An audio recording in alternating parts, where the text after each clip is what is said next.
Welcome back to another episode of Elevate from Burnout to Bliss. I'm Reginald Clark. And I'm Ebony Clark. We are so excited you're here with us today because we've got an incredible conversation lined up. That's right. Our guest today is someone whose story will truly inspire you.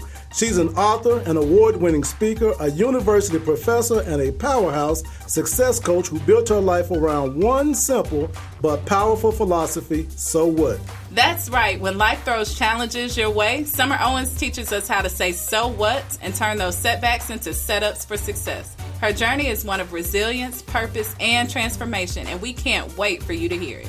Whether you're facing challenges in your career, your relationship, or your personal growth, this conversation will give you the tools to rise above and elevate your life. So get ready, because today's episode with Summer Owens is all about redefining your struggles, embracing your power, and moving forward with confidence. Let's jump right in. That's right. It's time to elevate with Summer Owens. All right, guys, we are so excited to have you all back with us today, and I'm super excited because I got my homegirl with us in the studio. That's what I did not say in the intros, as this is my homegirl from Jackson, Tennessee. But y'all, help us welcome Summer Owens to the Elevate podcast. Summer, we are so excited to have you. Hey, I'm so excited. Really, truly honored to be here. And we're honored to have you. So, Summer, you have been, I've been watching your star rise for some years now. Summer has been she's spoken at our staff retreats, and she got a lot going on, and we're going to do our best to get as much of her story into this set time period that we have together. Summer, let's start off with some of your background, being a motivational speaker. Just kind of walk us through some of the key things that led you to where you are today. Okay, yeah, sure. It's funny because I guess it definitely is not where my life started, but I think it's where the part of my story started that led me to where I am today, and what a lot of people know. Okay. Is that I became a mom at the age of 15. Back in Jackson. Okay. Back in Jackson at 15, and it was by someone I didn't know. It was a forced sexual encounter. But I beat the odds. I graduated from JCM, number 8 in my class. I was voted most likely to succeed, and I got a full scholarship to the University of Memphis. I don't think I knew that. Yeah. Okay. I pushed hard, set out for 6 weeks, and I came back. But then I moved to Memphis in 97 and started at the University of Memphis. And I jumped right in, and I got really involved in campus activities and all that. And but I was a mom. And so my son was with me by my side, sometimes in class, because when I came to the University of Memphis, they didn't have, or he was too young to go to campus daycare. Okay. So he was in class with me. But I ended up graduating from the University of Memphis, magna cum laude, and I was Miss University of Memphis. And then I started my career with the Memphis Grizzlies. But in their inaugural season, which I'm really proud of that. So that was my first job out of college, and the team had just moved here. Wow. So I was the first marketing manager ever for the Memphis Grizzlies. Yeah. Oh, man, some local history right there. And also for FedEx Forum, because I was also part of when we were building FedEx Forum Arena. So, I feel really, really proud of that. But people would always ask me, how did I do it? And by it meaning they knew I had a son. People knew I had a son because he was with me. He was in meetings with me. He was at games with me. He was in the office with me. He was in class with me. And at the time, my answer was, I don't have time to talk about it. I don't have time to do anything but do it and live it. Right. Because I also had gone back to school to get my MBA while I was working at the Memphis Grizzlies. But when I got my MBA, I went to work for ServiceMaster as a marketing manager, and I was only there a short time, and I went to work at FedEx in advertising. Well, at FedEx, it was at ServiceMaster, I traveled a whole lot. The Grizzlies, I worked a lot, games, events, all of that. Right. But at FedEx, I was like, oh, wow, there are people who actually work 40 hours a week. And then go home. Like, what? Like, wait, this is weird. Yeah. And then I also did travel some, but it was when I wanted to. So it was just a totally different life for me. It was normal work hours. And so I also at that time, and I'm happy to share this as well because part of my journey was going through a divorce. Okay. And so writing has always been something that has been therapeutic for me. So I had one time, and then I had this in me that I needed to get out of me. I needed to write. And I was like, and I'll say this too, was looking at so many teen moms who weren't making it. And I'm like, wait, this doesn't make sense because you can. Like, I know you can. I know my situation. I know my circumstance. And everybody's certain situations are different, but I'm like, you can. Right. And so I was like, let me share my story, because I also had started mentoring at the adolescent parenting program, School for Teen Moms, that we used to have here. And I was like, they were like, oh, you got a nice house, you got a nice car, you don't understand us. I was like, look, I haven't always. Right. I work for it. I haven't. I was like, you know what, I need to write this book. And so I wrote my memoir. I started my journey of writing my memoir to answer the question that people have been asking me since I was in college. How do you do it? Right. That I didn't have time to answer before. And so writing the book was therapeutic for me as I was going through my divorce. As I was dealing with a teenage son without a father who had his own hurt, anger, and all those things that I couldn't handle, honestly. But I also knew that I was the answer to what some other mom needed. She needed somebody to talk to her kids that weren't listening to her anymore. So I was like, I gotta share my story. I gotta get into this. And so I did. I published the book, my memoir, Life After Birth, the memoir of survival and success as a teenage mother, in 2010. And that book took on a life of its own. Yeah. It really did. So I do have a background in marketing, PR. So I was like, well, if I got the book, I need people to know about it, right? So I did send out a couple of press releases, and I ended up on all local media, some national media, some international media. Wow. And people, especially educators, started reaching out to me, asking me if I had a curriculum to go with the book, would I come and speak in the schools? And so I started speaking in schools. That was the first question before the curriculum. Started speaking in schools, and I was on my lunch break at FedEx, and I was like, So all this time you're still at FedEx? I was still at FedEx. Okay. And I'm going on my lunch break, and I would go, and they would line up to talk to me. They, being students, staff, whoever. Afterwards, I was like, this feels good. Yeah. And I would go back to work, and I would do my work, which I love my job, by the way. I worked in advertising, so it wasn't that I hated my job. I loved it. But every time I would go and speak, I would leave feeling like I need to do more of that. Because I'm like, I know that just helped somebody. And I'm like, wow, just talking about my life and sharing my story is helping people. And so I continued to do that on my lunch break, after work, wherever I got the opportunity to speak, I was doing it. And then at the same time, like I mentioned, some teachers asked me if I had curriculum to go with it. I was like, just give me a minute. Yeah. Yes, I do. I was like, and it's had come. It's not printed yet. But yeah. So I did. I partnered. Actually, I worked with a Memphis Shelby County School at the time, Legacy. MCS teacher, and we developed a curriculum. I told her exactly what I wanted it to say, have what I wanted the outcomes to be in the lessons, and I created that. Now where I am 3 versions into that curriculum. Wow. Come on now. And I had, because I had so many educators reach out to me, especially English teachers and professional school counselors. So it's aligned the higher learning standards for English language arts, and it's heavy on social emotional learning initiatives. So a lot of professional school counselors, social workers, behavior specialists, English teachers have used it. Right. I have a lot of schools who use it school-wide. Wow. School-wide. All hands on deck kind of thing is what they say too. Yeah. It's just been powerful. I have amazing data behind it. But I created the curriculum. I started speaking. And then FedEx announced the buyout. This was back in 2012 when they started talking about it. And I said, I had felt like I found like what I was supposed to be doing in my life. And I was like, and God, really? You going to offer a buyout? You know, FedEx doesn't do it all the time. Right. I was like, and I met the criteria. I think at the time it was like you only had to be at the company 6 years. And I had been there 7. Okay. I was like, okay. And, you know, that's not normal. Usually you can need way more seniority than that. So I put in for the buyout. Long story short on that, I did not get it. I didn't get it, but I will never forget Lori Tucker, who was SVP. She reported to Fred Smith. That's how high up she was.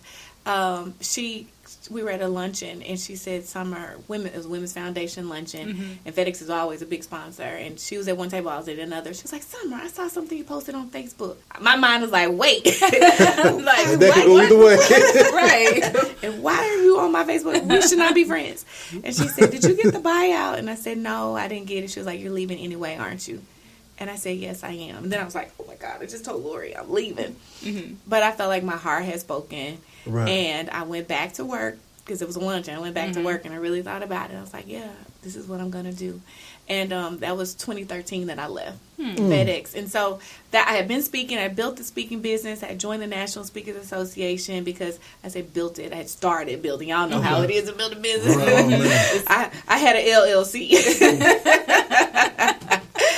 But But I said, you know what? I want to do this while, especially my focus was talking to young people. And I said, I really want to do this while I look like the cool auntie. You know, before I start to look too much older and they're like, oh, you my mom, I don't want to listen to you kind of thing. That was sort of my logic behind it. And I said, I just want to jump in. And I was like, and if it doesn't work, I can always go back to work. Because I didn't get the buyout. I could go back to FedEx even. Okay. But I said I could go anywhere. You know, I have education, experience. I could do anything. I was like, I'm going to give this a try.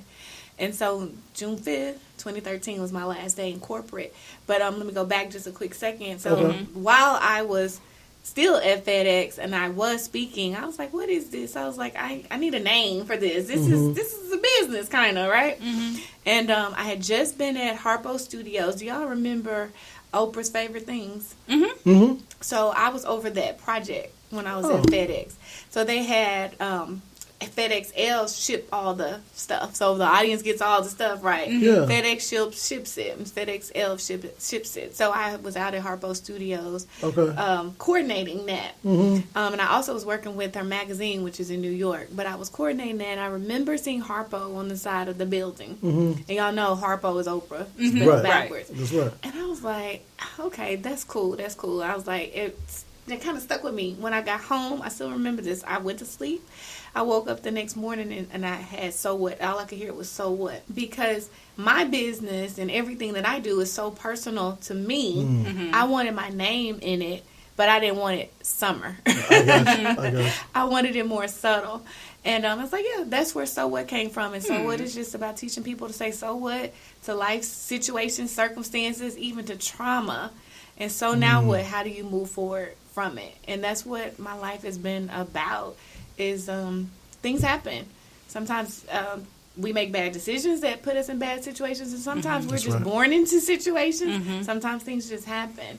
But you can stay stuck, or you can say, so what, and you can move forward. And so that's how I got into speaking and the whole thing. That is absolutely amazing. So we've just scratched the surface, and I'm sure everyone listening has gotten something out of it. I imagine everybody's leaning in real close to their radios right now. And I will say, I know it seems like every person that comes on, I say that they're my friend, but it's because it's really true. I've known Summer for a long time, and I absolutely love her. So I'm so excited to have my friend here with us today. Same. Summer, I wanna jump back for a second. As you were giving us your story, what kept coming in my mind was, man, no excuses, because you listed maybe 8 things that some people will just, that'd be their one excuse. Teenage pregnancy, or I got the job is in a way, so I can't do it. It's like all these different reasons, but you just kind of plowed right through them. So at any point, did you see any one of these and say, did you always have the so what mindset?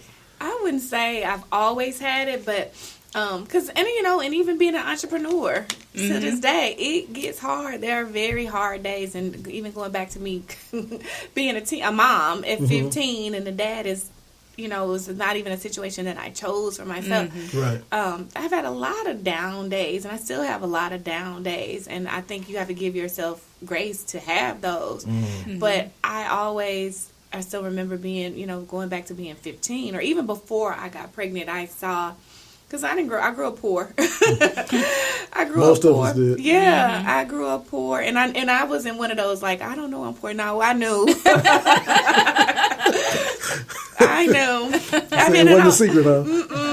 And I'll say middle class, lower middle class, right? But I know that I didn't have a lot of the things that my friends had. Like I remember very specific things like, dang, you got a phone in your room, you got your own life. I was like, wow, but I remember all of those things, and I was just like, I want more and I want better. And I had an opportunity to be around people who, specifically, you remember the Wilburn sisters? Yeah, I know. So one of the Wilburn sisters, Janetta, was one of my mentors. Okay. And I say mentors, we didn't really use that term back then. I don't, but somebody you looked up to. I did. I was like, and the Wilburn sisters themselves were just like so fashionable, glamorous, and cool, And I was like, I want to be like that. Not even necessarily the dress, but just how they carried themselves really confidently. And then I was like, okay, they got a house, their own house. Yeah. Like, and we had a house too. We did. It was a little bitty house with 7 people in a 3-bedroom, 1-bathroom house. But I was like, it can be better. It can be better. And I was like, what does it take to have more and to do better. And I just started studying people and watching people. And I also, on the other side, had plenty of people in my life who were on, food stamps or on welfare, and live restrained like that. And I said, no judgment on them, but that's not what I want from me. There you go. And I said, so what does it take? And that's when I knew it was my education. So even after I got pregnant, I was like, I still got to get it. Just how do I do it? How do I do it? So I have a question. One of the themes through your story is resilience and being self-motivated. And that's lacking sometimes. So what was God given and put in you and you nurture, how do you teach? I know you're a motivational speaker as well, but how do you teach that to other people? How do you make people want to have that grind and just to make things happen without any excuse? Sure. It's not easy, and it's not an everyday thing. Like I said, for me, it was, and even when I speak, I think it's about just seeing what's possible and restoring hope. Because sometimes when the resilience isn't there, it's the push isn't there, the grind isn't there. It's because you think you might be doing it for nothing. You think you may not make it. Or not just think you may not. You figure you won't. Right. You figure it can't happen. But I've always believed that it can. If you can do it, that means I can. That means it can be done, right? Right. And I believe I can do it. Do I believe I can do it easily? No, but I also know how to be resourceful and to figure out this. And that's what I used to say all the time when I taught at the University of Memphis. I remember even a specific lesson. I just had the students go into the office, student activities office, to join an organization. Y'all know me. It's always important, right? But they were like, how do you find which organizations are there are? I remember one student asking me, and I looked at another student. These were adult students too. And I said, what do you think my answer to that question would be? Right. And he said, figure it out. There you go. And so that's one thing I always say is never doubt your ability to figure it out. So if somebody that else can go on a says, t-shirt. and I need to, huh? Yeah. Because that's just the truth, and that's what stops us. That's what limits us, is we do doubt our ability to figure it out. You stop at I don't know, or I don't know how. But I'm like, the truth is, that's probably a fact. But somebody does. Right. Somebody does, and there are resources out there. So for me, that's where my resilience always comes from. It's like I look at other people. Somebody else has done it. Why not me? Why not me? Man, that's good stuff. Good stuff. Y'all, we are right up against the first break. This has been great. I can't wait to get back. Stay with us. We're here with the incredible Summer Owens. We'll be right back. Remember, it's time to elevate. And we're back.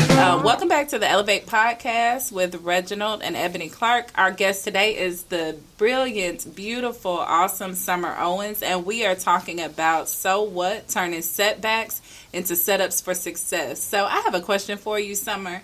You've built a career as a speaker, coach, professor, and many other things, but what inspired you to step into these roles? Yeah, it's funny because I never would have chosen any of these. Not a single one. The speaker, specifically the speaker, people just started asking me to speak. Yeah. When I published my first book, people started asking me to speak, and I don't know that I'm like the greatest speaker, but I get so passionate about it. And when people, I can see light bulbs come on when I'm talking, when I'm sharing. And so when I started doing it for free, when I was speaking in schools, and then I learned that, it's a business. Like I have a whole business around this. And then I was invited to join the National Speakers Association. Now I've developed a career as a professional speaker. That's awesome. And I get paid to do it, and I love it because I invest in the craft, and I invest in what I know and what I teach. And so I never have a doubt. And it's not arrogance, it's for real confidence. I never have a doubt that every time I speak, I'm meeting you on a stage, I'm leaving you with something that's going to change your life. There you go. Wow. And it means a lot to me. The coaching part came from, and y'all probably get this, how do you do this? How do you? Or here's the one, can I pick your brain? Can I pick your brain? And I'm like, I started picturing, I was like, that actually looks, sounds really painful. It does.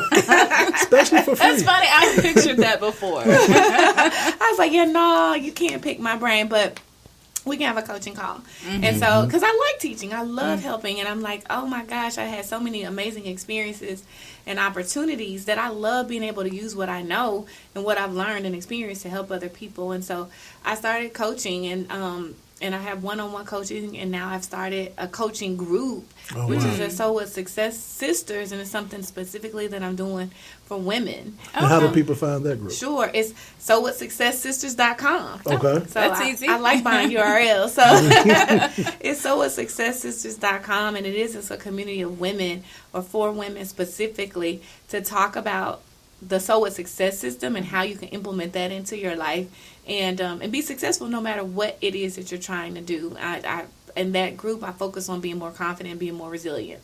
Now, let me ask you something. And this group is specifically for adult women? This is for adult women. Okay. This is for adult women. I have a lot of college women in there, too, though, but they're adults. I have a lot of college women in there, women who are my age, women who are older, more mature, all different levels of life experience, different levels of education. It's about the So What mindset and implementing the So What mindset to have whatever you want in life. Yes, and that's, so many of us have so many limitations. Won't travel, won't fly, won't go to another country, want to start a business, want to buy a house, want to go back to school, all these different things that we want to do, and something related to confidence or resilience is stopping you.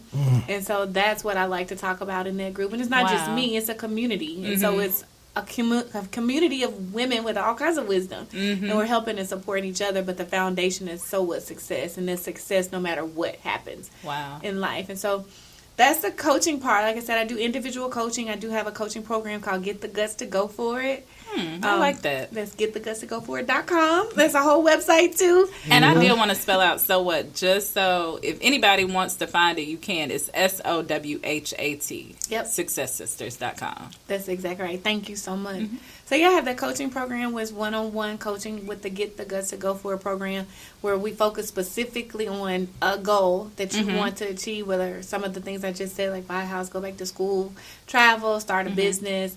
The things that I've done, like I coach on the things that I've done, the things that I know, start a nonprofit, whatever, and that's that coaching program. But I'm really happy about the community too, because I wanted a way to make it my coaching to be more accessible to more people. Got it. And so that's where the community comes from. And the professor thing is a very cool thing too. So I've gotten to be an adjunct professor at my alma mater, our alma mater.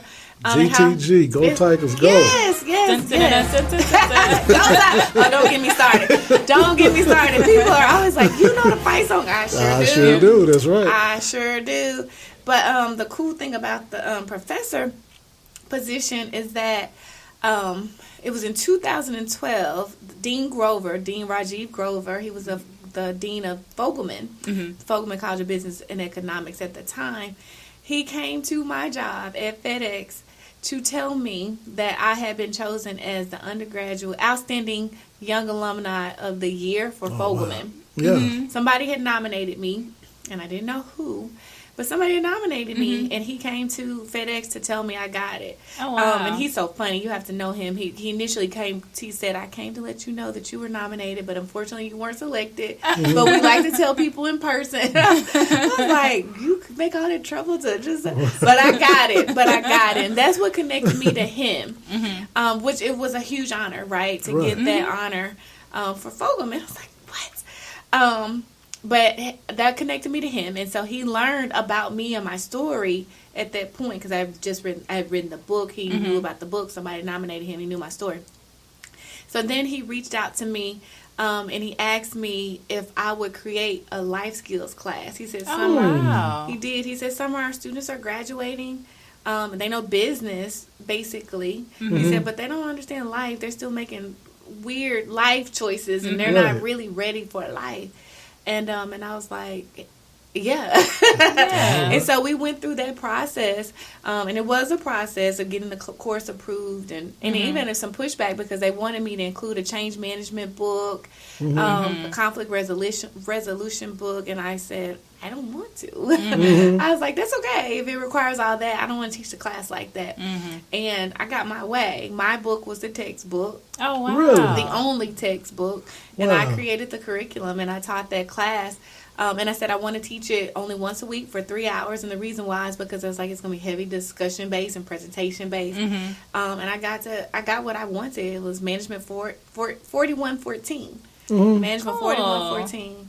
And Man, that's all right. it was, and I got to teach in some, because I taught 6 semesters.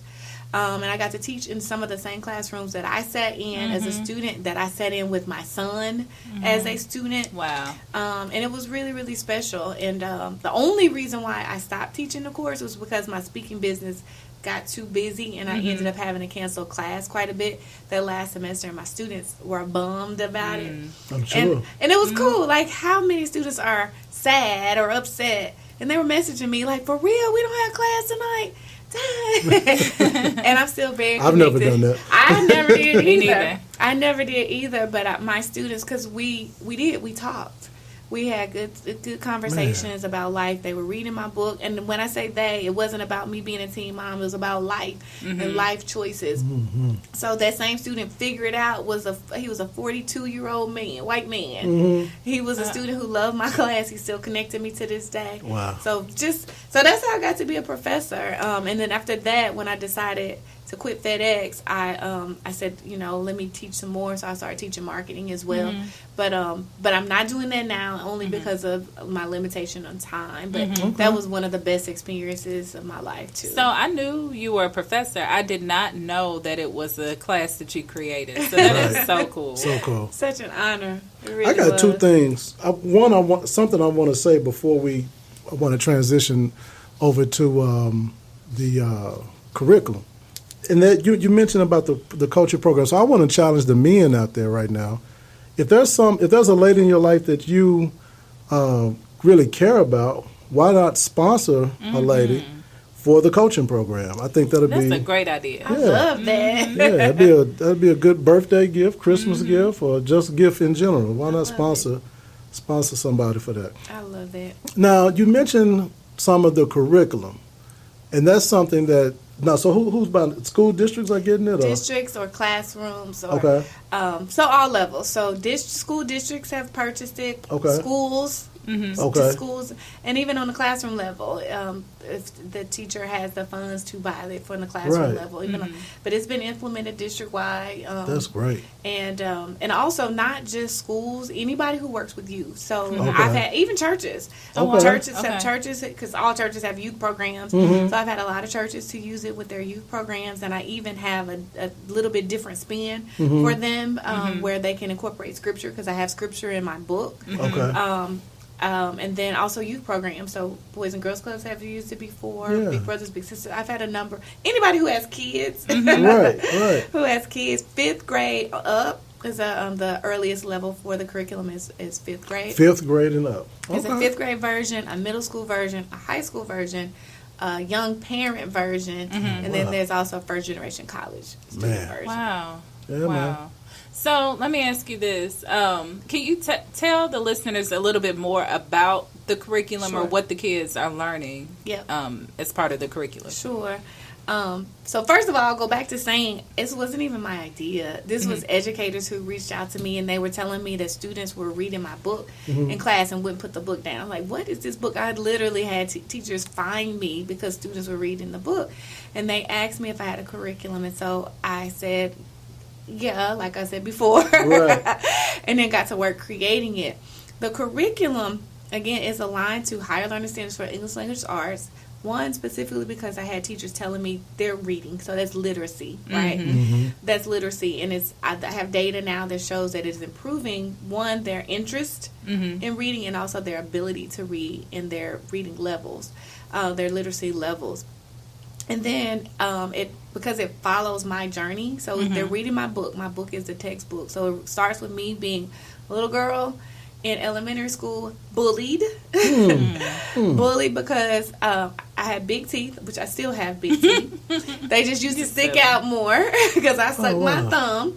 So I got called Beaver and Rabbit. Aww. And then I had a condition where I used to pull out my hair. So I used to twist my hair and pull it out from the root. I talk about all this in the book.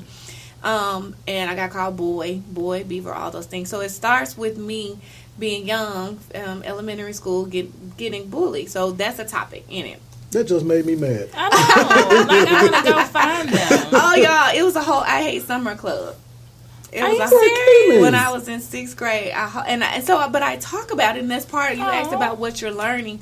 It talks about bullying and how I felt being bullied, but also looking at it from the lens of the student who's doing the bullying, how to deal with bullying. So that's one topic, but also self-esteem and self-awareness and confidence, even on that. But it follows my journey going into middle school and puberty and body changing and body images and all those things, and me having acne, because I had acne real bad.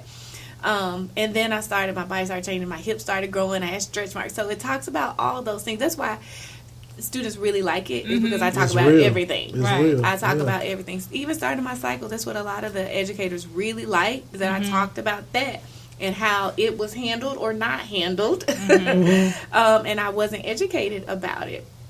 And we know the consequences of not being educated about it. There are lots of consequences. One is pregnancy. So it talks about that, and it talks about the act of when it actually did happen, when I did get pregnant, and the situation I was in, that my role in it, and what I could have done to prevent it, what I could have done afterwards, what his role was, and consent conversations come from that. A lot of powerful conversations come from that. But that's a part of it. And then it goes on to, okay, now I'm pregnant, and what are now their choices, right? Talks about that. But it also, and it's all in a lens. So keep in mind, this is in a school setting. They're in different school settings. I even said in church settings. These are conversations that need to happen. And it's providing a safe place and a safe way to talk about it. Because you're talking about Summer, right? This her. And what did she do? And what should she have done? Or what did she do great? But now I've graduated, or I'm pregnant, and how do I go back to school and continue school? And it's talking about that. And again, it's me sharing my story, but everybody has their own story. How do you need to push through and go to class and get your work done? Well, if she can do it with a baby, why are you not doing it? Right. Why are you not doing it? And then I graduated, and then how I got financial aid and how I got my scholarships to go to the University of Memphis. And it even follows me moving into the dorm and living in the dorm. And now I can't live in the dorm. I got my child because he moved in my sophomore year. Me working. Oh, yeah, back to working. I worked 2 jobs in high school. Arby's and Waffle House. Oh, wow. So, and I was editor of yearbook staff. So getting involved, y'all, again, know how important it is to me. It talks about that. Same thing, I go to college.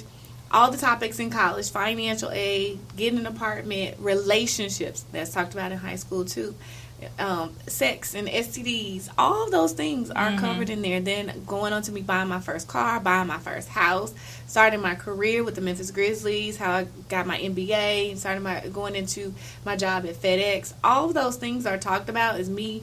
They're reading my book and me sharing my journey, but they are doing the work and thinking about their own lives and their own stories, their own decisions and opportunities. Man. Wow. Powerful. Hold on. We up against a break. Okay. Hold on, but I do want to get this in on the heels of that. Exactly where does a church person go, a purchasing office for a district, if someone wants to buy this curriculum, where exactly do they go to get it? So there's a website for that too. Okay, let's get it out there. It's SoWhatLiteracyAndLifeSkillsProgram.com. Say it one more time. SoWhatLiteracyAndLifeSkillsProgram.com. Okay.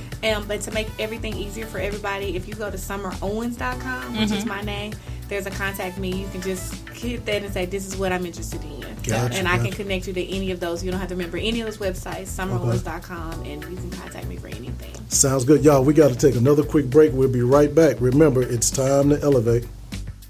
Today's episode is sponsored by P3 Financial Group, where we enrich the lives of our clients by helping them plan, protect, and prosper. Call P3 for all your tax and financial planning needs at 901-209-4015. That's 901-209-4015.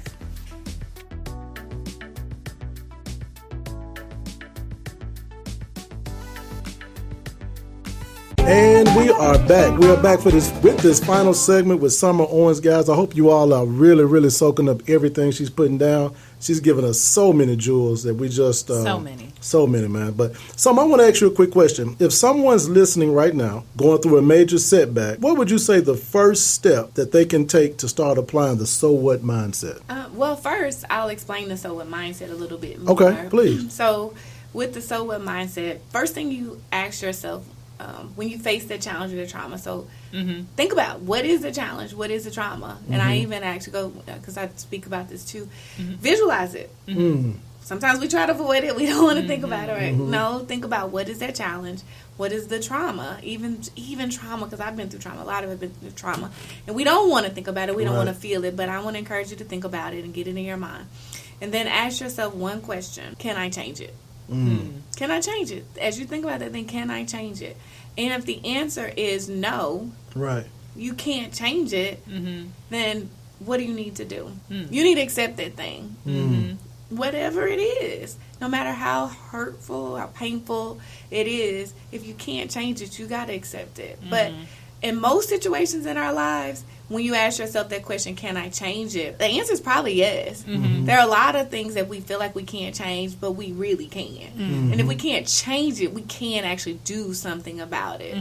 And so if the answer is yes, you can change it, you can do something about it, then you got to do something about it. Right. That's act. So it's accept or act. But the problem is, I love it.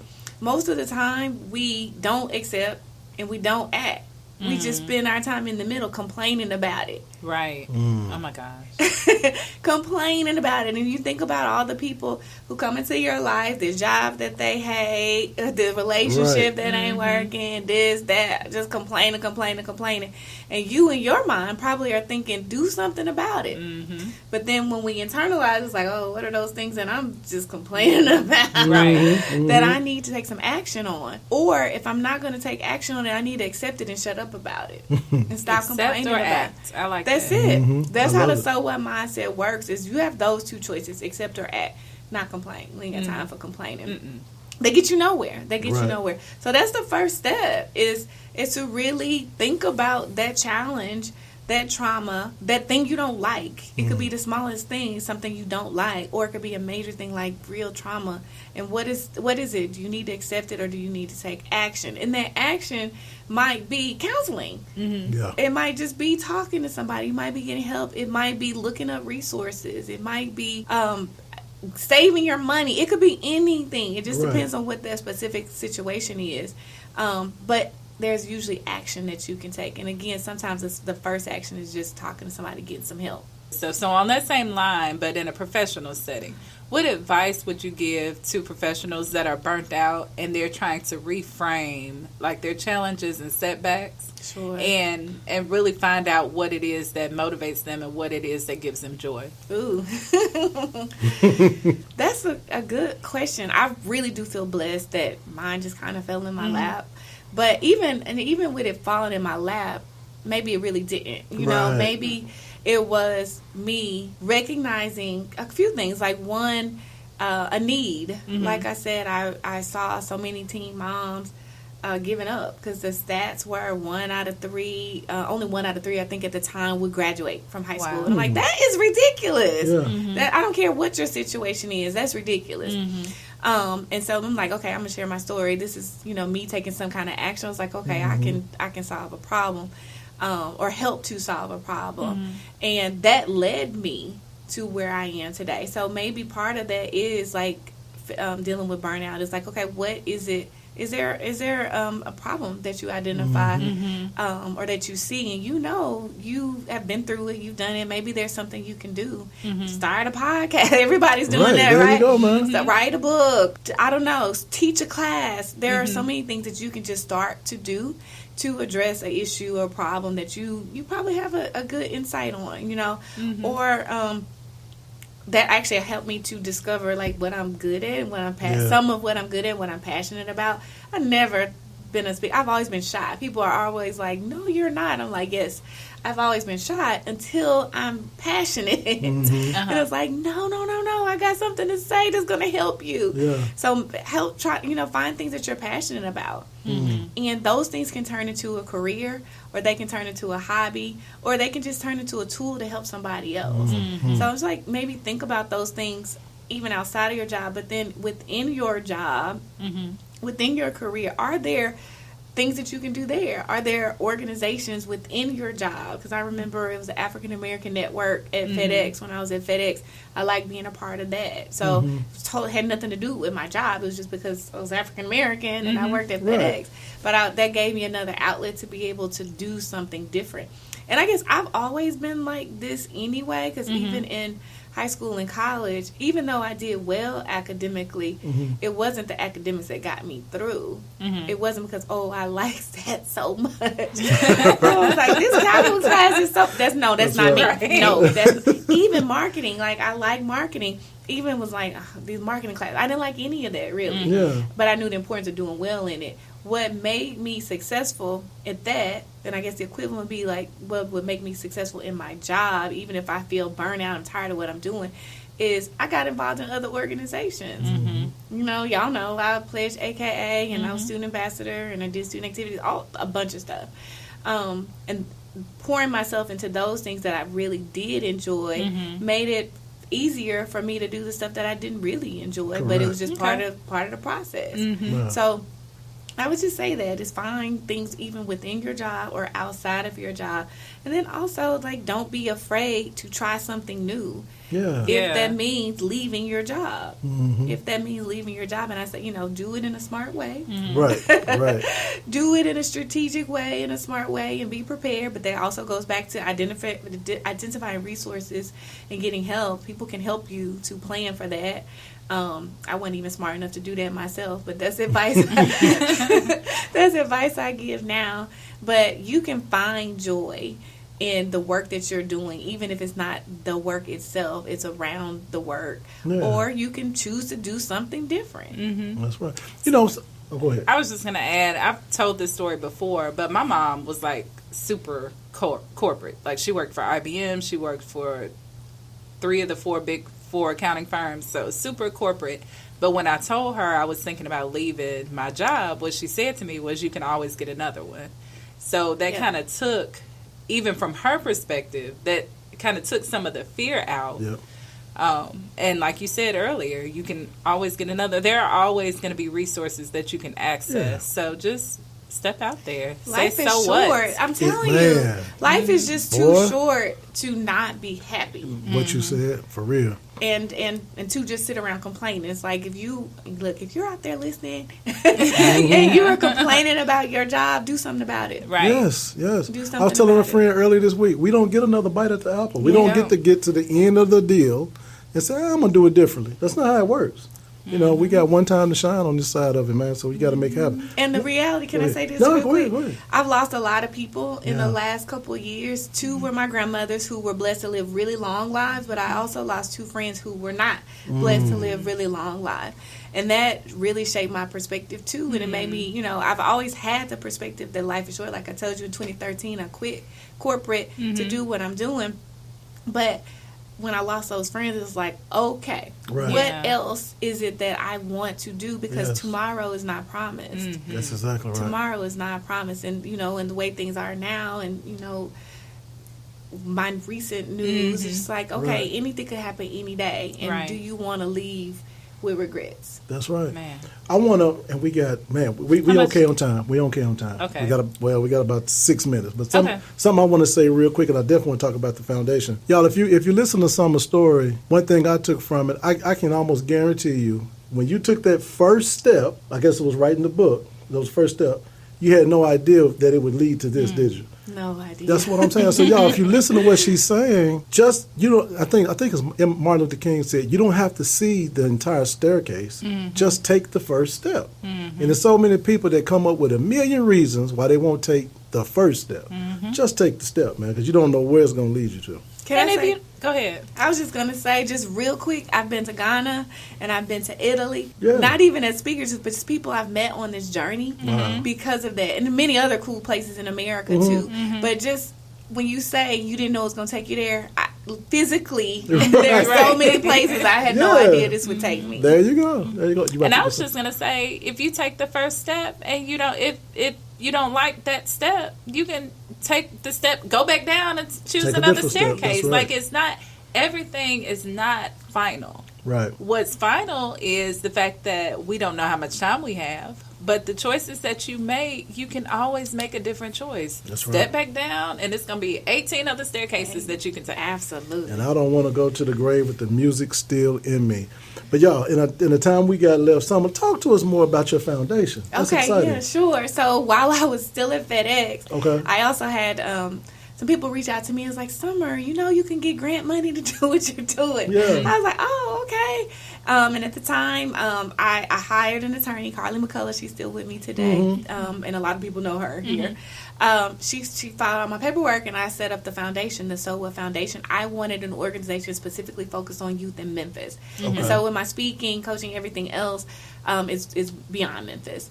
And but I wanted to give back to the community here. And so I started the foundation in 2013. I started the business, the LLC, in 2012, foundation 2013. So 10 plus years with both of them. Okay. And with the So What Foundation, we do youth programs. So same focus is we teach them to say so what. Our core values are self-love and resilience. Now, is that the group you just took to? Yes. Where y'all go, San Antonio? San Jose. San Jose, okay. So yeah, and that was actually my worlds colliding. My worlds colliding. So so we take them on exposure trips. So that was we have a program called the So What Ambassador Program, where we teach them the skills to be resilient, be more confident, and about resources in Memphis. Like we were just at Kindred Place about mental health resources and just all kind of resources, so that they can take it as ambassadors back into their homes, into their communities, their schools, their churches, and tell them about these resources, and tell them about what they're learning. Last night we have in-person and virtual sessions. We had a session last night virtually. We're talking about leadership and leadership quality. So, but we did take a group of students. So we've taken kids to Washington, D.C., or students. I don't like calling them kids. We've taken our students to Washington, D.C. And the reason why they went to Washington was because in my book, my first flight was to Washington, D.C. I was 15 and pregnant. Okay.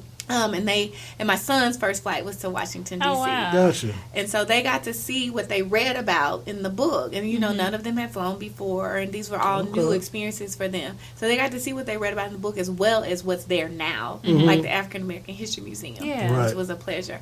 But it's there now. I don't know if y'all paid attention to what's going on. That's why I kind of looked at at right now. now. That's why I kind of did this with my eyes, which, it's a beautiful museum. I'm glad I was able to do that.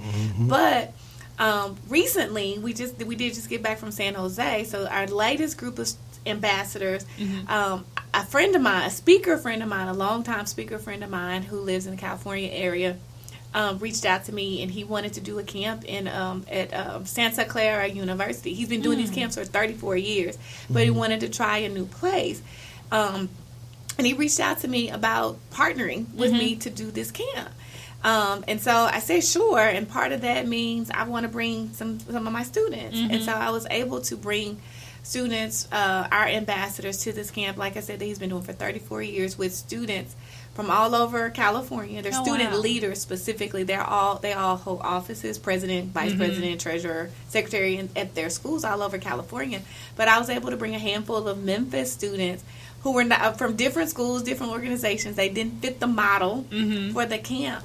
But we were able to fly them there, their first flights. Oh, wow. Their first time in California. Oh, man, and they great. got to participate in this leadership camp where they got to learn all these different leadership skills.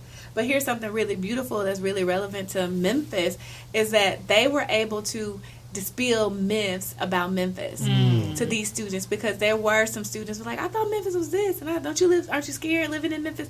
Those kinds of things. And so this camp was, I would say, 95% white or Hispanic. And so our students got to show them something different. So they were ambassadors for the city. They absolutely were. Wow. And they're still connected to those students to this day. They have these group meetings. They're like, I was talking to And so it was just a beautiful, life-changing experience, not only for our students, but they impacted the lives of all of those students at the camp too. And why I said my worlds collided is my speaker friend invited us, but I also was a keynote speaker for that camp. Okay. And it was perfect because the students were so what the whole weekend. They had to do skits. It was so what was incorporated into everything. Man. And so when I came back, and I shared this, and if you don't mind, I'll share this. Go ahead. I spoke on a Saturday morning. The camp ended on a Monday, but we heard so what. Everywhere we went, they were still showing me that they really, really had internalized so what? Wow. And the meaning of so what. So we caught our flight and we were coming back. We made it back to Memphis about 1 o'clock in the morning, and almost 9 o'clock in the morning, I got a phone call because I had taken a biopsy. I had to have a biopsy right before we left for the camp because they saw some abnormal cells with my breast examination. And so, when I got the phone call as soon as we got back from camp, they said it was cancer. But I was so happy because, of course, not happy because I got the diagnosis. Right. But so what? I had just been speaking it myself. I had all these campers saying it constantly. So that when I got that phone call, they said that the cancer cells were cancerous. I didn't say it out loud, and just in saying so what means you don't have to say it out loud. But I said it in my head. First thing I did say was, okay, so now what? Come on. And then she said, okay, so now next we have the consultation, and we'll have the consultation on this date. And that was that. And I was at peace about the situation. I didn't freak out. I didn't cry. It was, okay, this is another so what. We'll deal with it and we'll move forward. And that's, I'm still at that place, moving forward on that. Wow. Man, that's so powerful. So, y'all, I mean, I make sure everybody heard what she just shared with us. This is not just the title of your business, your thrust. You're living it all over again with a different situation. She's been able to internalize and do for herself the advice she's giving you all and giving us. The whole weekend, you didn't know that all of the students were preparing you. Right. To get this. But, the reality is I live it. It's not even the cancer diagnosis, and here we are. I live it every day. Right. Every day. I'm encouraging everybody to live it every day because we all have moments, probably every single day, that could get us down, that mess us up, could ruin our day, and throw us off. Every single day, I say so what to something. It's like, the dishwasher overflowed. I'm stuck in traffic. It's so what? Okay. So what? Man. So now how do you, every single day, it's little things, it's big things, but it will change and save your life. It really will. Man, guys, this has been absolutely powerful. I know I say that all the time, but we've had amazing guests. So. We have amazing guests, and I guess I shouldn't be at a loss of words right now, seeing as how this is a whole war. Okay. Yeah, exactly. But it in fact has been very, very touching, very amazing. But I want to be sure before we get out of the way here that people know how they can pour into. Donate to the foundation. So, and I imagine the same website, I imagine. No. Oh, here we go. We got a different website this time. So, y'all, get your notepad ready. We got a different website. So, for the So What Foundation, which is a 501c3 organization, the website is thesowhatfoundation.org/donate. Okay. To donate. sowhatfoundation.org/donate. Gotcha. And she mentioned it's the 501c3, so that means it's tax deductible. So send it. That's exactly right. Y'all, we got to cut it off. We got to get out of here, y'all. We have been spending the last hour with Summer Owens. Amazing person. If, go back and listen to this again. It's going to be on all wherever you listen to your favorite podcast. Your book. Where can they get your book? So I would encourage people to just go to summerowens.com on my website because I'm pretty active on social media. You can connect with me on social media. You can reach out to me if you have questions about any of the things we've talked about. And you can buy the book. I have more books too now, so you can buy my memoir as well as the other books now that I've published. Sounds good, guys. Well, look, we got to get out of your way. Remember, y'all, it's time to elevate. See you next week.